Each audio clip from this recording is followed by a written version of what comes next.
Welcome back everyone to the second day of our webinar series on the occasion of World Breastfeeding Week.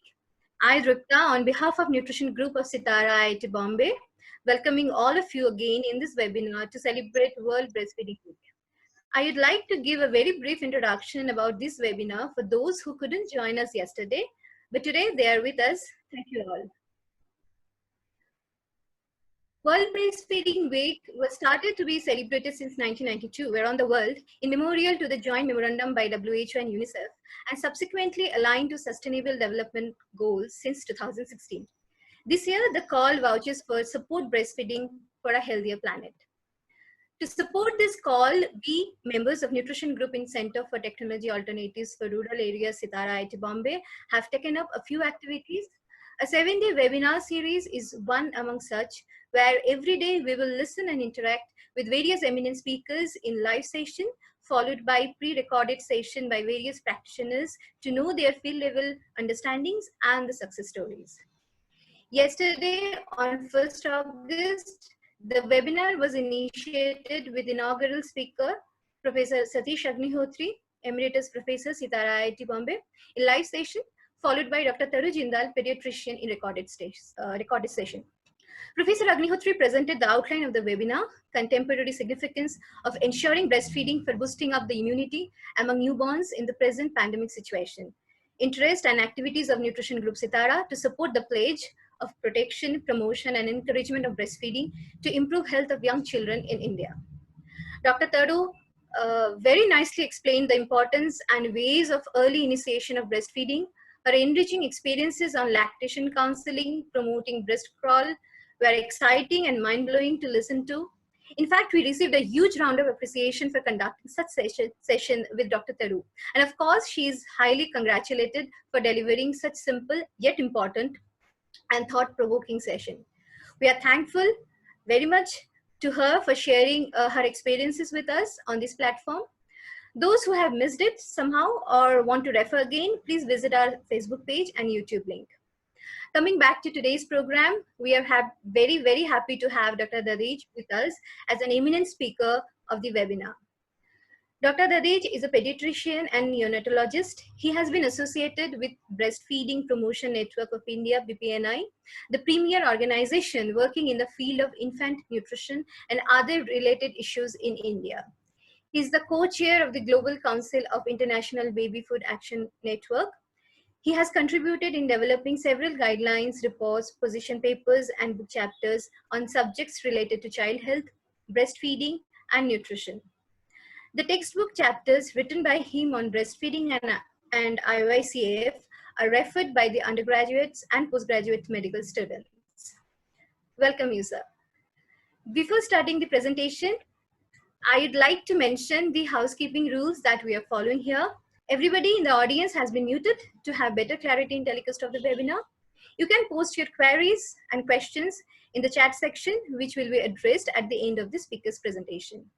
We will have 20 minutes for presentation, followed by 10 minutes for discussion. Thank you, everyone. Over to you, sir. Good evening to everyone. Before I start, I would like to thank Professor Agnihotri and entire CTARA IIT Bombay Nutrition Group for inviting me to participate in this program. I also congratulate the group for organizing wonderful, for thinking about having one webinar or some program each day of the week during this World Breastfeeding Week 2020. Friends, I hope you will enjoy listening about the subject, the IMS Act. I will utilize my 20 minutes to share with you the history and the relevance of the IMS Act, its provisions, how companies violate the Act, and how the industry is trying to exploit the COVID-19 situation to promote its brand identity and products. I will also talk about the action taken by government authorities and BPNI to implement it. Lastly, I will tell you in brief what more can be done for its effective implementation. Let us first know about the history. The International Code of Marketing of Breast Milk Substitutes, we call it the code in short, was adopted by the World Health Assembly in 1981. The aim was to control the inappropriate marketing of infant formula and related products, which was contributing to the decline in breastfeeding rates and increased child morbidity and mortality around the world. It was a collective decision made by member states at the WHO to improve the health of infants through breastfeeding. The code has been strengthened by subsequent World Health Assembly resolutions. These resolutions were adopted to address evolving and even more pervasive marketing practices which undermine breastfeeding and optimal infant and young child feeding, as well as to reflect new global health recommendations since the adoption of the code. While the code was being passed in the World Health Assembly, India's Prime Minister at that time, Mrs. Indira Gandhi, made a strong supportive statement for its adoption. Recognizing this to be a major public health issue, the Government of India in 1992 enacted the Infant Milk Substitutes, Feeding Bottle and Infant Foods Regulation of Production, Supply and Distribution Act 1992, in short, the IMS Act. Despite making this law in 1992, baby food manufacturers adopted new strategies to defeat the newly enacted law, and then Government of India moved an amendment to the Act in 2003. What would have been the thinking behind enacting the IMS Act? This can be understood by findings of a study which deals with the present situation. Scenario 30 years back must have been worse than this. In 2019, Dylan Walters and colleagues estimated that India spends more than rupees 25,000 crore annually as the cost of formula feeding. There is an additional cost of more than 700 crore rupees for healthcare arising out of not breastfeeding. Health outcomes attributable to not breastfeeding include 100,000 preventable child deaths, 34 million cases of diarrhea, 2.4 million cases of pneumonia, and more than 40,000 cases of obesity in children each year. And in mothers, more than 7,000 cases of breast cancer, more than 1,700 cases of ovarian cancer, and more than 87,000 cases of type 2 diabetes occur each year. The fact that baby food companies' propaganda undermines breastfeeding was recognized in the Statement of Objects and Reasons of the IMS Act Bill when it was introduced in the Parliament. And I read it and I quote, "Promotion of infant milk substitutes and related products like feeding bottles and teats do constitute a health hazard. Promotion of infant milk substitute and related products has been more pervasive and extensive than the dissemination of information concerning the advantages of mother's milk and breastfeeding and contributes to decline in breastfeeding," unquote. Let me explain it further with some graphics. In 2016, sales of breast milk substitutes totaled INR 40.4 billion in India. But per infant consumption in India is still minimal. With 25 million births each year, India is a big potential market for baby food companies. Industry try everything possible to increase the sales and thus their profits. And IMS Act restricts predatory marketing tactics of baby food companies. So industry tries everything. Here is the population, and here in between the industry and population is the IMS Act. IMS Act is the protection. An effective national law can restrict the breast milk substitute consumption. India has a very strong law in the IMS Act, while China, another large population country, does not have a strong national law to regulate the marketing of BMS. And this graph shows here, the blue one is China and the yellow one is India. It is visible from the graph that IMS Act has played an important role in restricting sales of BMS in India in comparison to China. When compared with 38% in China, India's increase in consumption of BMS is only 14%, over the period of 6 years between 2011 and 2016. Similarly, per infant or per child consumption in kilograms in 2013 was 15.2 kgs in China. It was merely 0.4 kgs in India. So let us now see the key provisions of the IMS Act. What are the provisions which are so effective? The Act provides specific definitions for a number of terms used in the law. I've just included 3 or 4 here in the slide. It covers infant milk substitutes and infant food represented for use up to the age of 2 years. The scope of the Act is up to the foods for up to the age of 2 years. Section 3 of the Act bans promotion and advertisements. All kind of advertisements are banned, whether it is in the print media or it is in the TV or radio or social media, anything. I mean, it cannot be, or hoardings, etc. on the medical stores, all they are prohibited.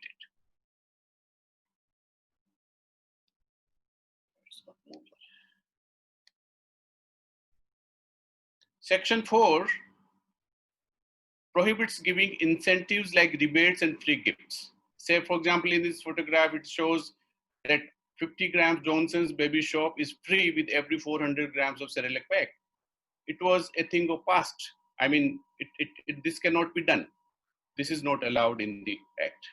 Similarly, Section 5 restricts donation of products, educational materials, or equipment. This is relevant in today's situation when we see that during the COVID-19, free distribution of products is being done in the community. Section 6 prescribes guidelines for labeling. There are certain mandatory information on labels which have this information has to be there. I mean, a label cannot be without the mandatory information. Then there are certain restrictions for the negative things. It is prohibited, say, for example, it is prohibited that picture of a baby of mother or graphics to increase sales cannot be there on the container.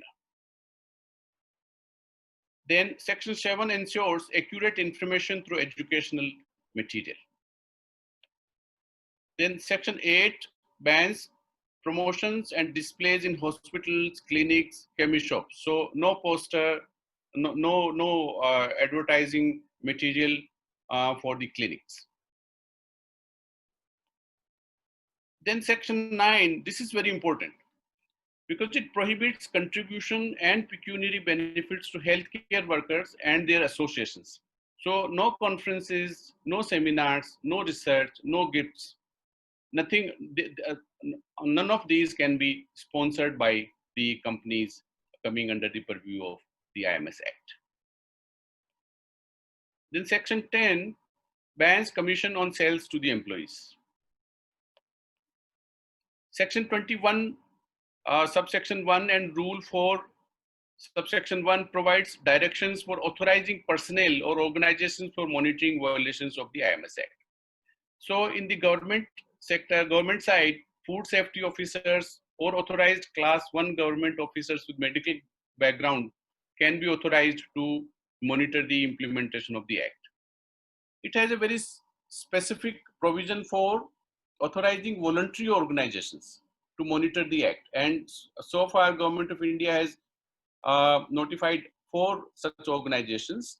BPNI is being one of these 4 organizations.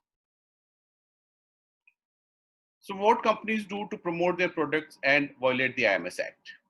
There are 2 avenues which baby food companies use to promote their products. The first is through health system by displaying information about their products, by giving financial inducement or gifts, or by sponsoring conference, research, providing fellowship, etc. The second is direct to public. That may be by giving advertisements, by giving free samples, or by inappropriate information on labels having health claims or nutrition claims, etc. But industry is nowadays more focused on the health system. as it helps them in long term as they can manipulate the policies and practices by association. Let us see some examples of promotion through the health system. Nestle sponsored research in several reputed hospitals of India involving several clinicians and researchers. They received financial support for conducting the research. This is a violation of Section 9 of the IMS Act. BPNI detected this violation while looking into the clinical trial registry managed by the ICMR. Another example, Nestle sponsored a conference in the Institute of Liver and Biliary Sciences, New Delhi in 2015. Here you see the expert is a former DG of ICMR in a scientific event sponsored by Nestle. Similarly, Abbott and Danone, they sponsored the annual convention of the National Neonatology Forum of India and promoted their products in the exhibition. Here, Mead Johnson offered a sponsorship to a Gurugram, Haryana-based doctor to participate in a conference being organized in Madrid, Spain. Here, Nestle gifted some reading material and equipment to a library in a Delhi hospital.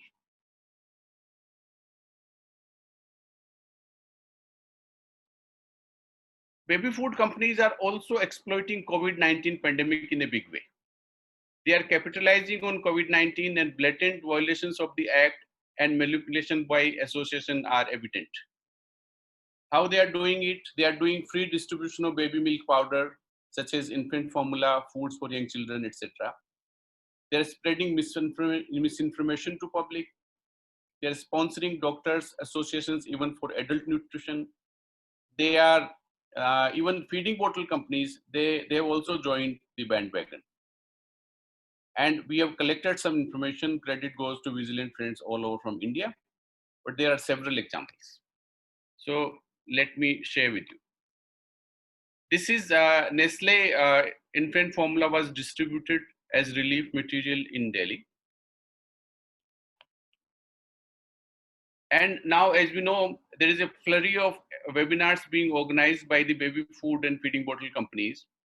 This one is particularly problematic as it was done in collaboration with the Indian Academy of Pediatrics, which has a stated position of not taking any money from the companies coming under purview of the IMS Act. Then contacting mothers electronically through YouTube, through their dedicated YouTube channel. This company is Danone, and this contacting to the mothers is prohibited under the IMS Act, and then giving wrong information, again a violation.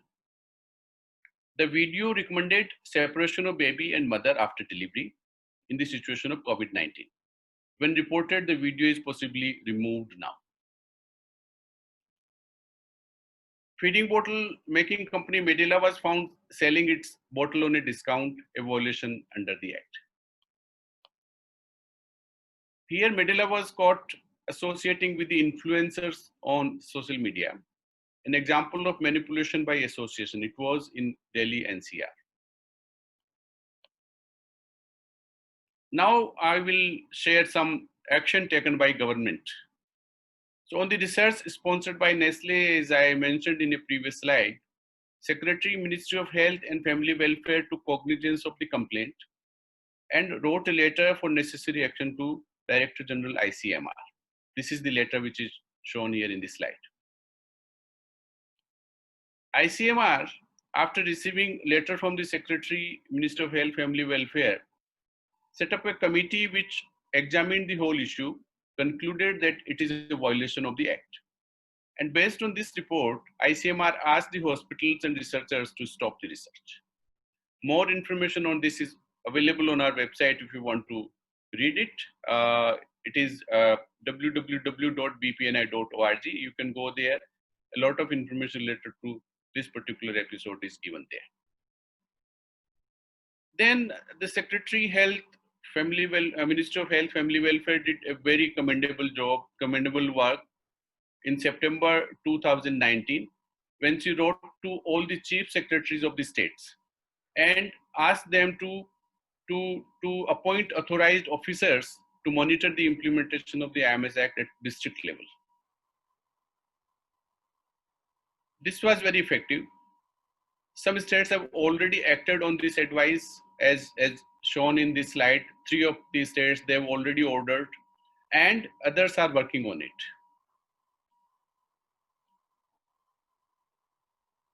Then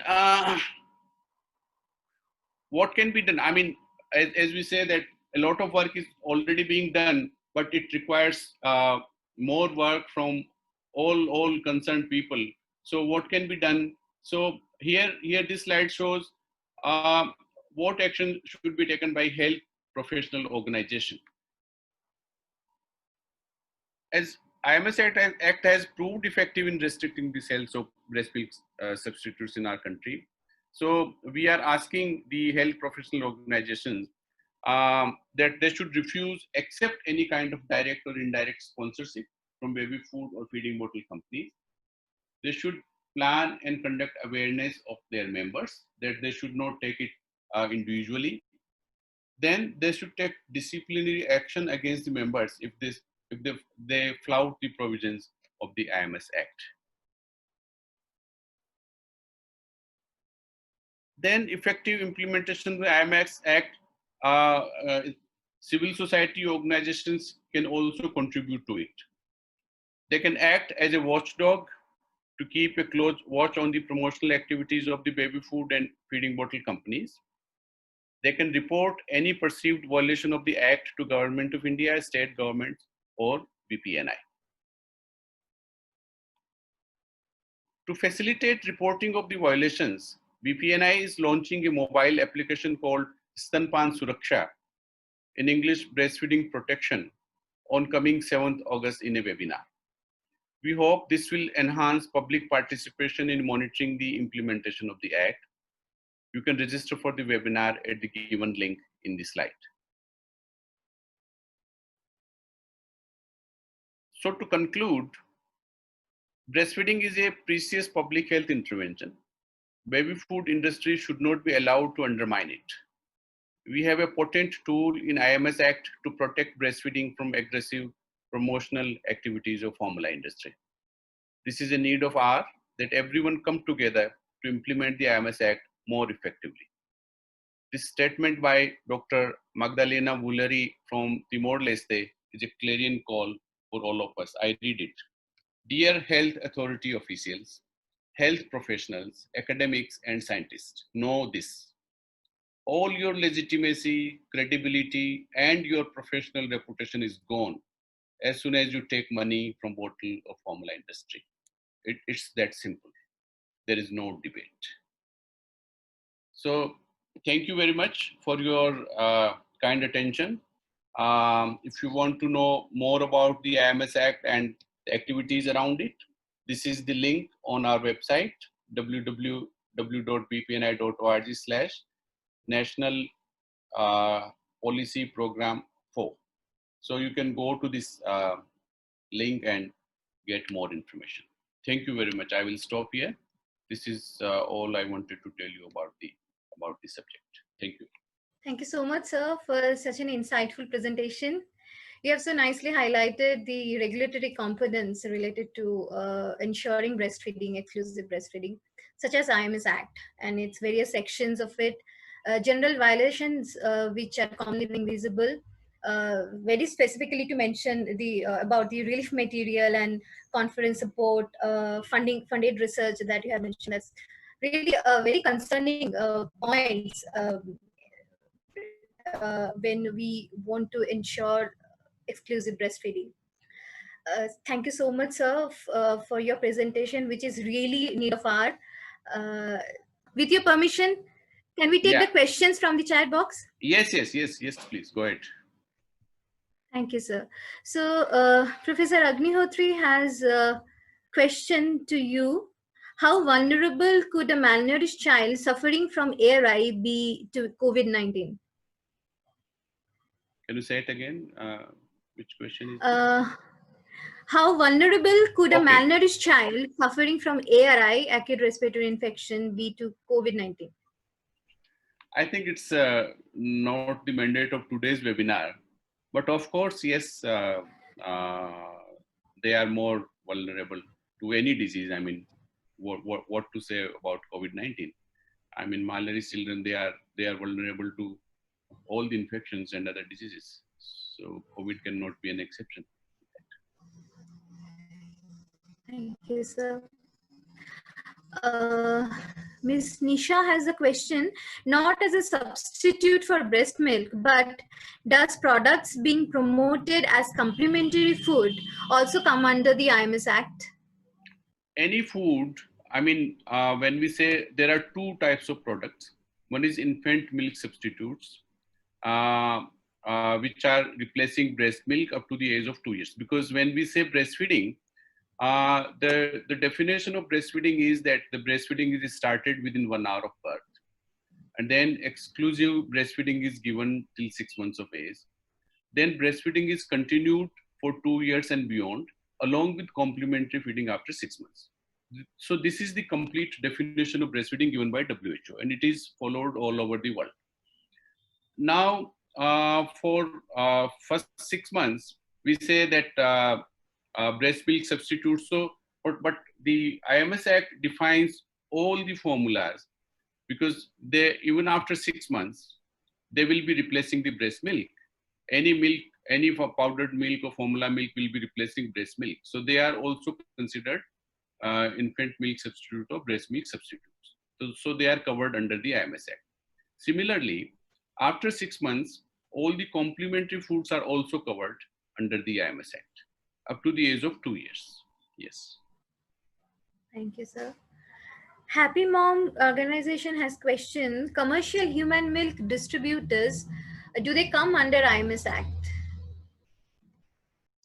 Well, it's a different thing. It's not directly under the IMS Act, I think.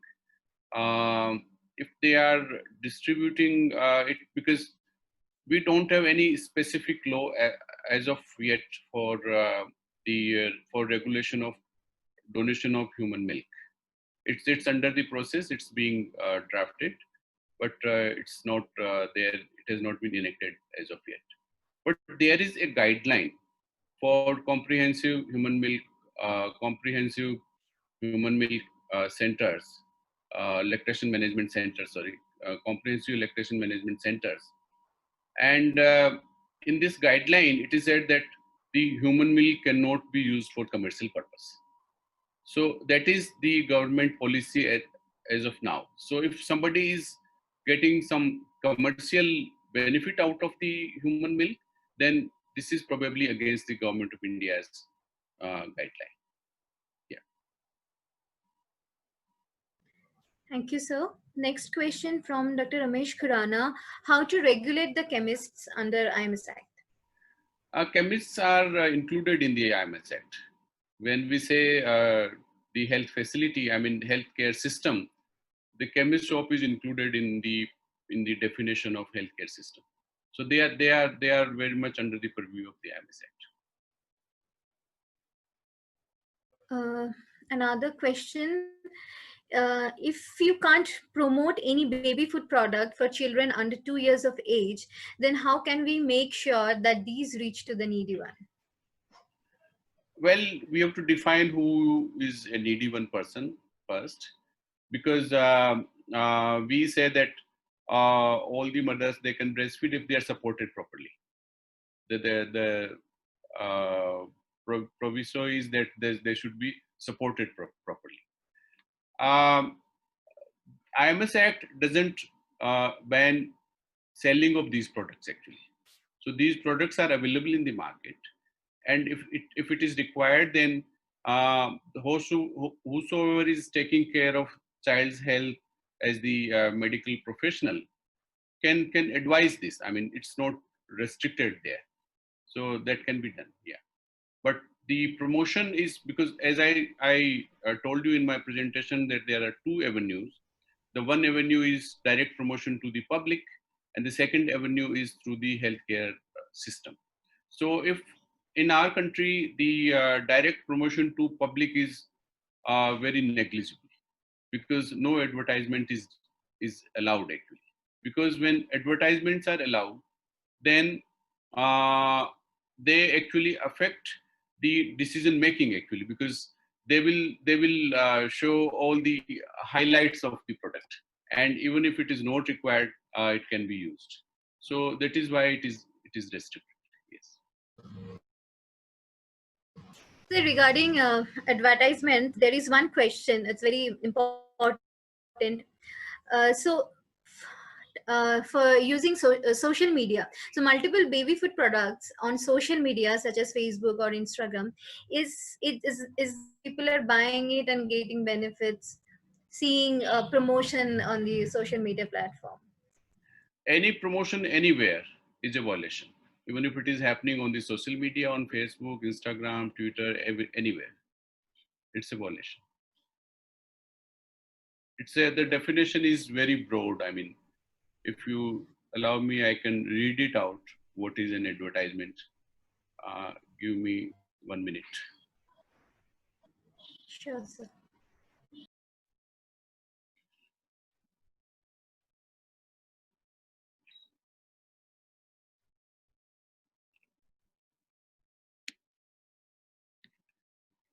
The definition says,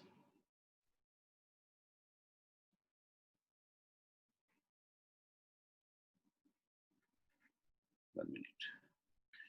Advertisement has been defined in the IMS Act as it includes any notice, circular, label, wrapper, or any other document or visible representation or announcement made by means of any light, sound, smoke, or gas, or by means of electronic transmission, or by audio or visual transmission.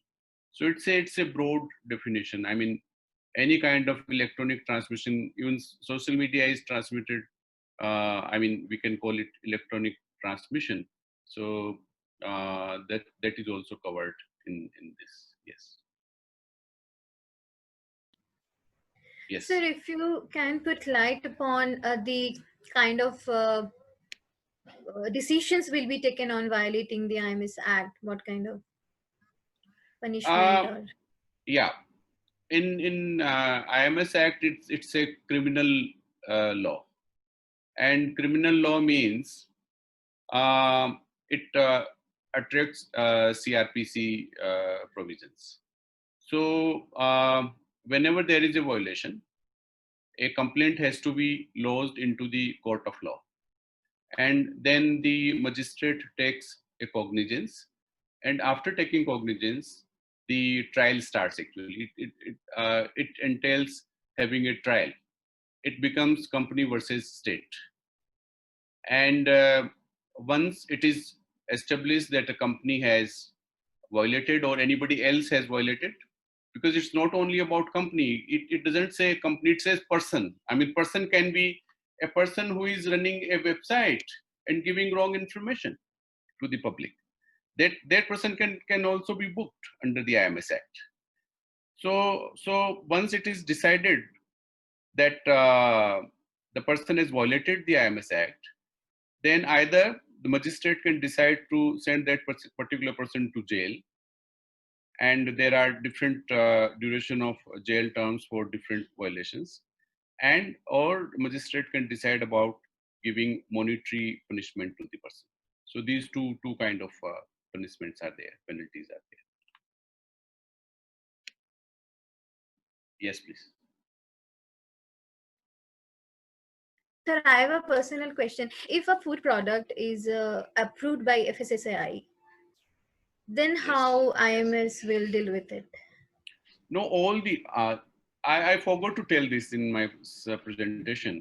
IMS Act also have a provision that to look for the standards of the product, because infants and young children, they are the most vulnerable group of people.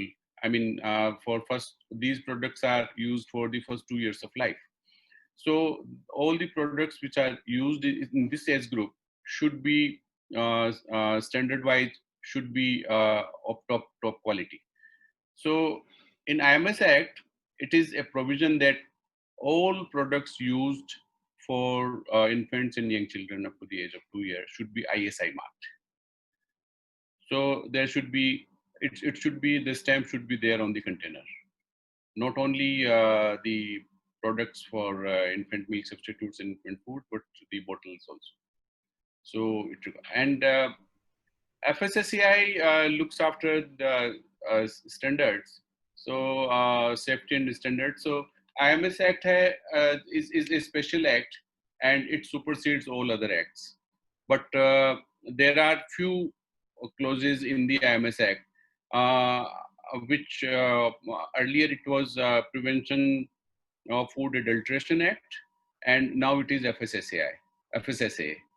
So there is a, harmonization between IMS Act and FSSA provisions for that particularly for the labeling. So you will find similar provisions for labeling in the IMS Act and in the FSSA. Yes. Thank you, sir, because that's very important, because Yes. if one product gets approval from one body and other, yeah. So there is one question. There are a lot of wrong products, that is nutritionally deprived foods, uh, being given as part of complementary foods. How education against this will be promoted? Well, it's a different topic altogether.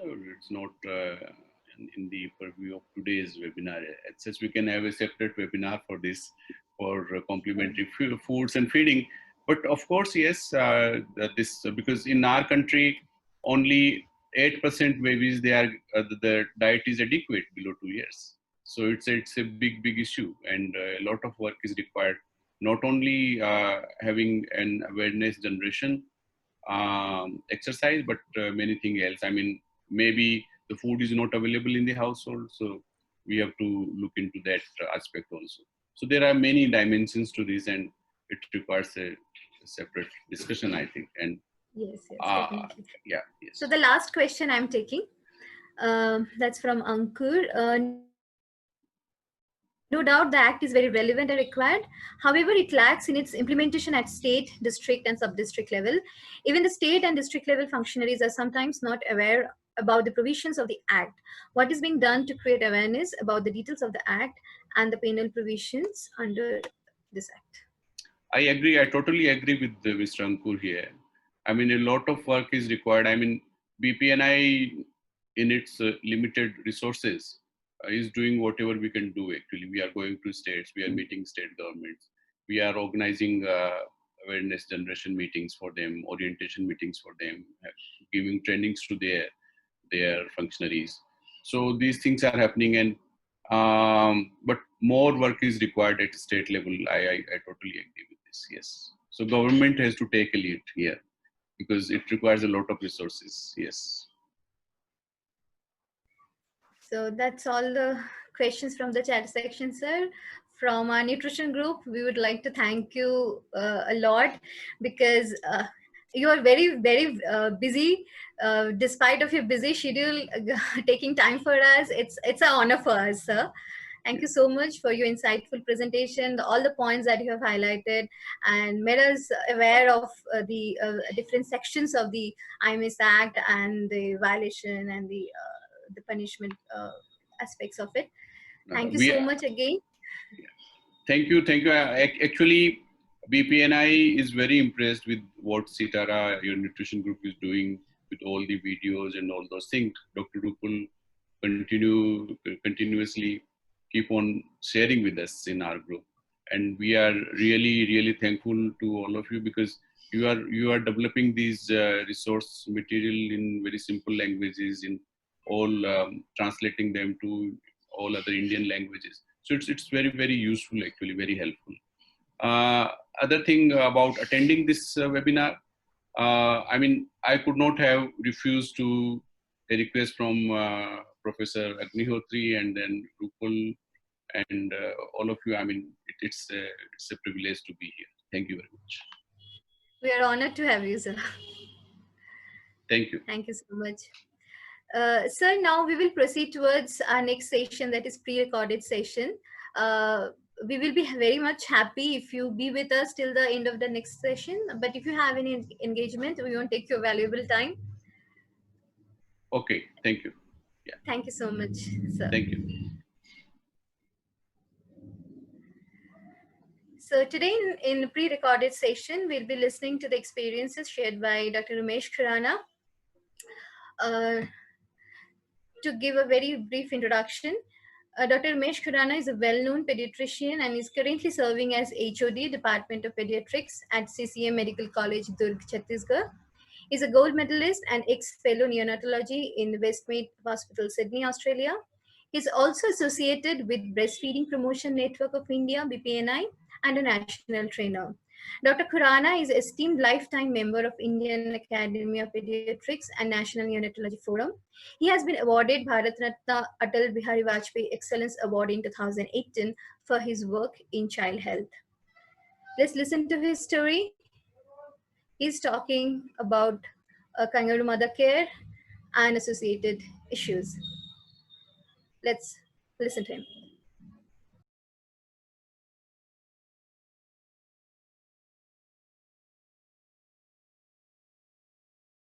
Thank you, Dr. Khurana, for such a descriptive presentation on kangaroo mother care, mentioning the rule of 7 of kangaroo mother care, various its importance and the ways of handling.